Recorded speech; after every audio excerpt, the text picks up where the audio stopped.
राम राम मंडळी. मानदेश भूषणमध्ये तुमचं सर्वांचं मनपूर्वक स्वागत. आज आपण ज्या शेतकऱ्याच्या बांधावर आलेलो आहोत, ते शेतकरी आहेत ते सातारा जिल्ह्यातील मान तालुक्यातील पिंगळी बुद्रुकचे बाळासाहेब इंगळे. आज आपण त्यांच्याशी शेतकऱ्याच्या बांधावरून गप्पा मारणार आहोत. खरं तर बाळासाहेब इंगळे यांना सर्वजण अण्णा म्हणतात आणि अण्णांना पिंगळी ग्रामस्थांनी आदर्श शेतकरी म्हणून पुरस्कार दिलेला आहे. खरं तर एका शेतकऱ्याला, गावातल्याच शेतकऱ्याला गा गावातल्या लोकांनी हा पुरस्कार देऊन त्यांचा सन्मान केलेला आहे. खरं तर पुरस्कार स्वीकारल्यानंतर काय त्यांच्या मनात भावना आल्या आणि पुरस्कारापर्यंत कसा प्रवास झाला, या संदर्भात आज अण्णांशी आपण मनमोकळेपणाने गप्पा मारणार आहोत. नमस्कार अण्णा. नमस्कार, नमस्कार. पहिलाच प्रश्न तुमच्यासाठी आहे. हं. खरं तर आपल्याच गावातील लोकांनी हं. आपल्या सुपुत्राला अहिल्याबाई होळकर जयंतीच्या निमित्तानं हं. तुमचा पुरस्कार देऊन सन्मान केलेला आहे, आदर्श शेतकरी म्हणून. ज्यावेळी तुम्ही हा पुरस्कार स्वीकारला, त्यावेळेला काय तुमच्या मनात भावना आली? सर्वप्रथम मी तर पुण्यश्लोक राजमाता अहिल्याबाई होळकर प्रतिष्ठान, पिंगळी बुद्रुक आणि पिंगळी ग्रामस्थ यांनी शेती क्षेत्रासाठी पुरस्कार दिला, त्याबद्दल मी त्यांचं आभार मानतो. आणि खरं तर शेतीसाठी पुरस्कार दिल्यामुळं इथून पुढच्या पिढीला किंवा इथून पुढच्या शेतकऱ्यांना शेती करताना की काहीतरी शेतीतून करू शकतो आपण, ह्या भावना तयार होऊन लोक नवीन आधुनिक पद्धतीत शेती करू शकतील असं मला वाटतं. आणि मला निश्चितच आनंद आहे पुरस्कार गावानं दिल्यामुळं. मला इतर पुरस्कारापेक्षा गावचा पुरस्कार यात सगळ्यात माझा मोठा आनंद आहे. आदर्श पुरस्कार मिळाल्याबद्दल मानदेश भूषण परिवारातर्फे संपादक अजित कुंभार यांनी बाळासाहेब इंगळे यांचा सत्कार केलेला आहे. असा हा तुमचा प्रवास झालेला आहे आणि हा सर्व प्रवास तुमच्या गावातल्या शेतकऱ्यांनी बघितलेला आहे, सर्वांनी बघितलेला आहे. बरोबर. तर काय सांगताल त्याबद्दल? आता शेती करत असताना अडचणी तर खूप असतात. निसर्गाची अडचण असते, इतर गोष्टींची असते, बाजारभावाची असते. परंतु सुरुवातीचा काळ माझा तसा खडतरच होता. म्हणजे सुरुवातीला मी शेती करत होतो त्यावेळी सगळ्या पारंपरिकच करत होते. आणि तिथून आधुनिककडे वळताना खूप अडचणी आल्या. परंतु त्यात पण मात करत करत पुढे सरलो आणि मग परत त्याच्यानंतर सक्सेस होत गेलं शेतीमध्ये. आणि मग तिथून प्रवास सुरू झाला. प्रवास सुरू झाला. पारंपरिक शेती आणि आधुनिक शेती, हं. खरंच हे दोन टोक आहेत. हो. पण शक्यतो शेतकरी काय करतो, आधुनिक शेतीकडे वळताना पारंपरिक शेतीला शक्यतो सोडत नाही. हां. त्याच्यातनं कन्व्हर्ट व्हावं लागतं लगेच. म्हणजे त्याच्यातनं हं. बदलून आपल्याला लगेच इकडं आधुनिकतेकडे वळावं लागतं. वळावं लागतं. बरोबर. तंत्रज्ञान समजून घ्यावं लागतं, हां. औषधं समजून घ्यावं लागते, हां. सगळं समजून घ्यावं लागतं. हो, हो. तर हे कसं तुम्ही बदल केला? हां, तर आता ते किती कसं दिवस लागला तुम्हाला बदल करून? बदल करायला मला ते 3-4 वर्ष गेली. हं. परंतु त्यावेळी म्हणजे सिंचन प्रणाली म्हणजे पाटपाण्याची पद्धत होती. त्याच्यातून ठिबकमध्ये जात असताना, त्याच्याकडे वळत असताना त्याचं पाण्याचं जजमेंट, परत ना औषधं, खतं, त्याची माहिती, ही सर्व कुठं राहुरी कृषी विद्यापीठ असेल, काही जिथे तिथे शासकीय कार्यक्रम असतील शासनाचे, कृषी विभागाचे, तिथं जाऊन अटेंड करून, तिथं शिकून नंतर मी इथं बदल केलेत. म्हणजे मला त्यासाठी राहुरी विद्यापीठात जावं लागलं. बऱ्याच ठिकाणी जिथे जिथं कार्यक्रम होते कृषी विद्यापीठ, तिथं जाऊन मी ती माहिती घेतली त्या काळात आणि त्याच्यानंतर मग इथं बदल केले. पण बदल करत असताना शेतकऱ्याला अनेक वेळेस धोक्याला सामोरं जावं लागतं. हो, बरोबर. असं तुम्ही मला कुठल्या धोक्याला गेलाय का सामोरं? हां, आता धोका म्हणजे म्हणजे एखादं याच्यामध्ये पीक घेतलं पण ते आपल्याला जुळलं नाही तंत्रज्ञान. हां, हां. नाही त्यासाठी काय करावं लागतं, की एक 2-3 प्रकारची वेगवेगळी पिकं असली पाहिजेत तुमच्याकडं. म्हणजे बाबा 2-3 पिकामधील एखाद्या पिकाला जरी नैसर्गिक अडचणीला सामोरं जावं लागलं, कधी-कधी बाजारभावाला जावं लागतं. पण बाजारभाव हा शक्यतो आपल्या हातात नसतो. हं. तरी पण आपण जर योग्य नियोजन केलं, हं. तर आपण बाजारभाव मिळवू शकतो. पण नियोजन त्यासाठी त्याला बाजारपेठांचा अभ्यास पाहिजे. म्हणजे प्रत्येक राज्यात कुठं काय पिकवलं जातं, कुठल्या राज्यातला कुठल्या दिवशी माल येतो, हे बघून जर आपण केलं. पण जनरली काय करतात लोकं, की गावात काय केलंय किंवा इथं काय केलंय त्याच्यावर शेती करतात. त्यामुळे ते फसतं. फसतात. म्हणजे बाजारभावाचं अडचण तिथं येते. बरं, काही वेळेला आधुनिक तंत्रज्ञान हं. वापरताना काही वेळेला कसं चुकीचं हे होतं. तर हां. असं चुकीच्या पिकाला तुम्ही सामोरं गेलाय का कधी? चुकीच्या पिकाला नाही सामोरं तसं म्हणजे ठिबक करताना आपल्याला काहीच माहित नाही किंवा हां. केलंय पण परत अजून काय बरेच तिथं अडचणी नाही, कारण नवीन असतं ना ते. हां, नवीन असतं. अडचणी येतात. परंतु अगोदर जर तुम्ही अभ्यास केलेला असेल त्या गोष्टीचा, म्हणजे शक्यतो कसं आहे आपणच थोडासा अभ्यास करूनच त्यात उतरलं, हां. किंवा ह्याचं कसं असतं, कसं नाही त्याची पूर्ण माहिती, हं. तर जरा शक्यता म्हणजे बऱ्याच समस्या टाळता येतात. अगदीच आता नैसर्गिक अडचणी ह्या टाळता येत नाहीत, पण बरोबर जे आहे. आपल्या हातात आहेत तेवढ्या तरी कमीत कमी अभ्यास करून टाळता येतात. टाळता येतं. पण बिगर अभ्यासाचं करायला गेलं तर शेती अवघड आहे, पण म्हणजे अभ्यास करून केली तर शेती एकदम सोपी आहे. आता काही शेतकरी बघा अलीकडे बघितलंय हम्म. ऑड सीझन करतात. हा. म्हणजे ऑड सीझनला पिकं घेण्याचा प्रयत्न बरोबर करतात. बरोबर. तर असा कधी तुम्ही प्रयोग केलाय का? हा, बऱ्याच वेळा करतो मी. पण ते फायदेशीर ठरतो का आता? बऱ्याच वेळा ठरतो फायदेशीर, कारण त्यावेळी मार्केटमध्ये माल कमी असतो आणि त्यावेळी आपला माल जर राहिला तर आपल्याला भाव 100% डबल टिबल मिळतो इतर वेळेसपेक्षा. बर. त्याच्यामुळे मी नेहमीच ऑड सीझनचा प्रयोग करत असतो, कारण माझ्याकडे पिकं ठिबकवर असतात, बेडवर असतात, मल्चिंग पेपर असतो, अशा वेगवेगळ्या प्रकारचे मी सुविधा करतो. त्याच्यामुळे ती पिकं माझी येतात म्हणजे ऑड सीझनला पण, आणि त्याच्यामुळे बाजारभाव होतो. आणि आता हा बोला बोला. आणि त्याच्यामुळं हेच लोकांना मला सांगायचं आहे की तुम्ही आधुनिककडे वळताना नुसतं आधुनिक म्हणून चालणार नाही, तर तुम्हाला ह्या सगळ्या गोष्टीचा मेळ बसवायचा आहे. म्हणजे बाजारपेठ, बाजारभाव कधी मिळेल, आपण कोणत्या प्रकारे पीक केल्यानंतर त्याचं उत्पन्न जास्त येईल, उत्पादन जास्त निघेल, त्याच वेळी शेती फायद्यात जाते. आणि ते करायला आताच्या लोकांनी, तरुण मुलांनी तर केलंच पाहिजे, मित्र म्हणजे. म्हणजे काही वेळेला तुम्ही आता सांगितलं की ऑड सीझन ला पण धोका असू शकतो. असू म्हणजे शकतो. एखादा प्रयोग पण एखादा शेतकरी हा. म्हणजे तसं तुम्ही प्रयोग केलेला आहे की केलाय. ऑड सीझनचा. पण काही वेळेला तो सक्सेस होईल न होईल, पण पुढे अजून आपल्याला हा, चालू ठेवायचं असतं. चालूच ठेवायचं असतं. नाही, बरोबर आहे की. आता प्रश्न असा पडतो की शेतकरी म्हणलं की त्याच्या डोक्यात गणित हम्म. दराचं असतं. दराच. मग हे दराचं सूत्र ठेवून शेती करायची का कसं ते हा, नाही, करावं लागतं? दराचं सूत्र गणित हे ठेवावंच लागतं. म्हणजे काय होतं आता, ह्या बाबा जानेवारी किंवा मे जून मध्ये कुठल्या राज्यातला माल येतो. आता मी समजा कलिंगड केले तर कलिंगड एप्रिल मे महिन्यात नाही आलं पाहिजे, कारण त्यावेळेस 80% 70% राज्यामध्ये कलिंगड पिकवलं जातं. त्यामुळे त्यावेळी भाव गावतच नाही. मग आपण काय करायचं की जे त्या राज्यातला माल कधी संपतोय त्याच्यावर ध्यान ठेवायचं आणि त्याच्यानंतर आपण करायचं.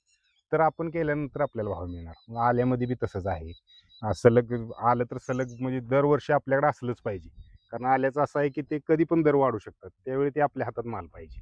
बरोबर आहे. नाही तर 1 वर्ष केलं परत 2 वर्ष नाहीच केलं, असं नाही चालत. केलं जे तर सातत्य सिजनेबल पाहिजे. खरं तर अण्णा अजून एक हम्म. प्रश्न आहे. म्हणजे हम्म. शेतकरी म्हटलं का शेती हम्म. आणि धोके असतात. बरोबर. तर काय असे शेतकऱ्यांना धोके असतात की ते सावरणं शेतकऱ्यांना महत्वाचं असतं? धोके पहिले नैसर्गिक तर असतेच, हम्म. परंतु बाकीच्या गोष्टी आहेत त्या पारंपरिक शेतीमध्ये धोके जास्त राहतात.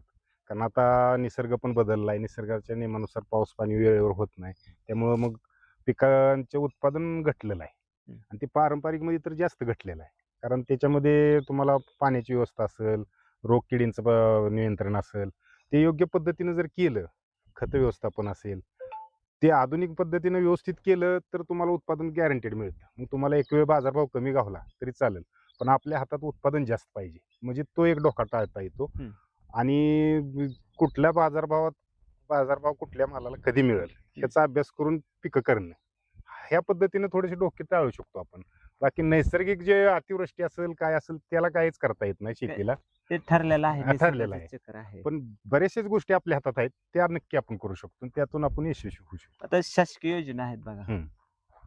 आपण तुम्ही बघताय म्हणजे तुम्ही काय हं. शासकीय योजनेचा हो. लाभ घेतलेला असतो. हम्म. तर शेतकरी कसं म्हणजे एक योजना म्हणून हं. शेती करताना खास शासनावर अवलंबून राहायचं का स्वावलंबी राहायचं का परावलंबी, म्हणजे कसं नाही शेतकऱ्यांना हे नाही सांगताल? शासन देतच असतं प्रोत्साहनपर अनुदान वगैरे प्रत्येक गोष्टीला आहे, परंतु शासनाची वाट न बघता आपण आपल्यासाठी शेती केली पाहिजे. शासन अनुदान देतंय म्हणून आपण ते पीक करणं किंवा आंब्याची बाग लावणं किंवा आणि काय गोष्टी लावणं, तर ते काय बरोबर नाही. आपण उत्पादन काढण्यासाठी पीक केलं पाहिजे. शासन देतंय हे प्रोत्साहनपर आहे, पण शासन देतंय म्हणून बाग नाही लावली पाहिजे किंवा कुठले पण पीक नाही केलं पाहिजे. बरोबर आहे. आपल्या उत्पादन वाढवण्यासाठी ते केलं पाहिजे. मग त्यातून शासनाने दिलं तर चांगलीच गोष्ट आहे. शासन देतच राहतं. म्हणजे जेवढं हं. आपल्या शेतकऱ्याला स्वावलंबी बनता येईल तेवढं तेवढं बनलं पाहिजे. आणि अनुदानावर तिकडून अवलंबून नाही राहायचं. कारण किंवा हं. काही वेळेला कर्जमाफीचा विषय हां. येतो पुढं.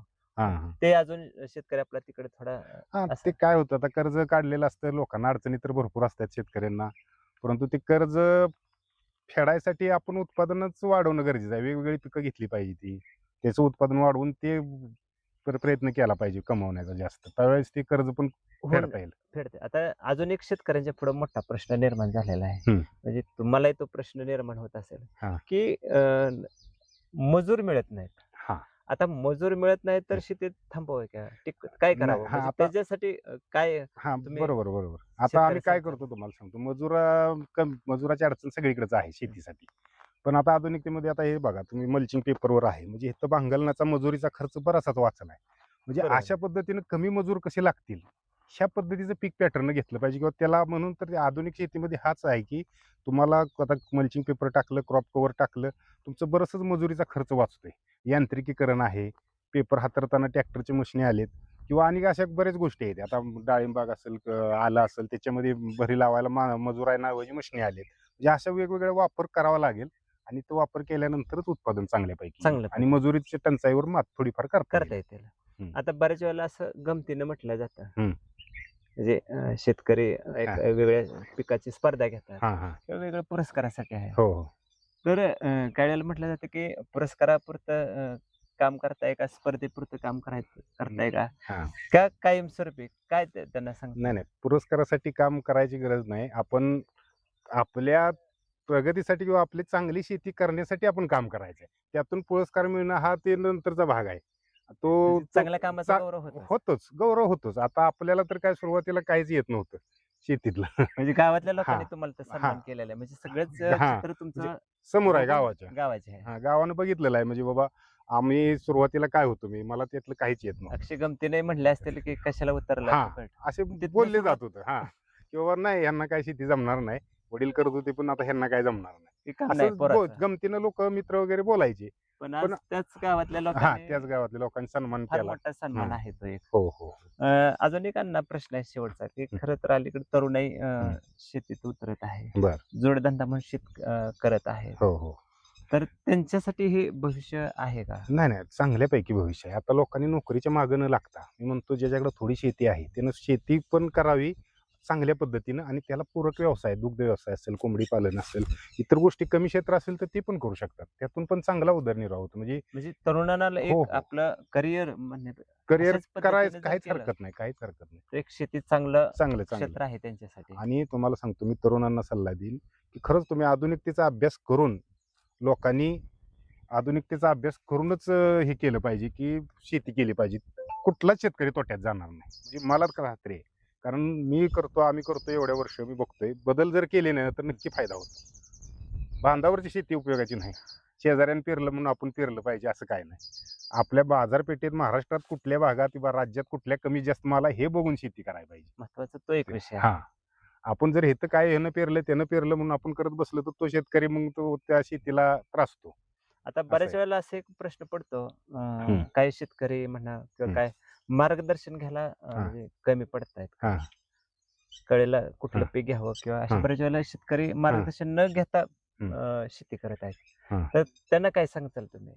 नाही मार्गदर्शन म्हणजे कुठले पीक आलं काही नाही आपलं तुम्ही मगाशी म्हटलंय बाबा तुम्ही कलिंगड केलं का मी कलिंगड करायचं किंवा तुम्ही ते करताय म्हणून मी करायचं. हो पण बऱ्याच तुम्हाला ज्ञान असतं पण त्याला नसतं. तर शेतकऱ्यांना खरंच आज नाही मार्गदर्शकाची नाही माझं मार्गदर्शन कायमच आहे आणि कोणी पण असू द्या कधी पण असू द्या माझा नंबर त्याच्यावर टाका. मी त्यांना कुठल्याही पिकाबद्दल मार्गदर्शन नक्की करेन. कुठल्या महिन्यात कुठलं पीक लावलं पाहिजे त्याचा बाजारभाव कधी असतो ते कसं आणायचं आणि कसं ते ते पार पाडून विक्री करीपर्यंत मार्गदर्शन मी करतो आणि उत्पादन 100% वाढवून द्यायचं काम करीन मी लोकांना. म्हणजे शेतकऱ्यांना आज खऱ्या अर्थाने मार्गदर्शनाची गरज आहे. आणि तुम्ही अनेक शेतकऱ्यांना मार्गदर्शन केलेलं आहे. अनेक शेतकऱ्यांची पिकं पण त्या पद्धतीने यशस्वी झाली. शेतीतला एक महत्वाचा भाग आहे की ते मार्गदर्शन महत्वाचं आहे. हा मार्गदर्शन तर सगळ्याच गोष्टी शेतकऱ्यांना माहित असतात अशातला भाग नाही. हा नाही तेच बरोबर आहे. हा बोला की. नाही मार्गदर्शन तर केलंच पाहिजे मार्गदर्शन घेतलं पाहिजे लोकांनी आणि आधुनिक पद्धतीने करूनच ते उत्पादन वाढवलं पाहिजे तर त्याचा आपल्याला फायदा होतो. आणि मी नक्की करेन ते लोकांना म्हणजे त्यांनी कुणीही मला असू द्या कुठल्याही तालुक्यातला असू द्या तालुक्याच्या बाहेरचा असू द्या गावातले तर आहेतच लोक कारण संपर्कात तुमचं सगळे एक पीक गाजलेलं होतं.